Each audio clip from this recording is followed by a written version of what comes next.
Yazhpanam Tellippalai union கல்லூரியின் 199வது ஆண்டு விழாவும் வருடாந்த பரிசளிப்பு விழாவும் நேற்று இடம்பெற்றது.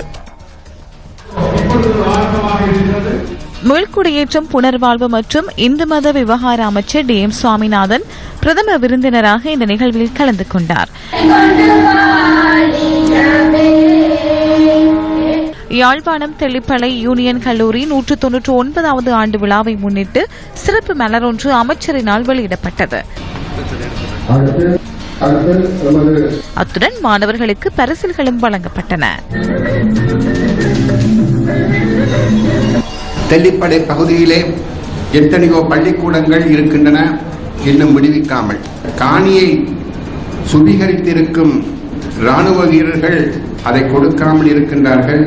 எனினும் இன்னும் சில மாதங்களுக்குள் அவர்களுடைய ஒத்துழைப்பின் மூலமாக இந்த காணிகளை திருப்பிக் கொடுத்து யாழ் மாவட்டத்தில் இருக்கும் இடம்பெயர்ந்த மக்களுக்கு எல்லோரும் திரும்பி அவர்களுடைய வாழ்வை அளிப்பதற்காக நான் முன்வருகின்றேன்.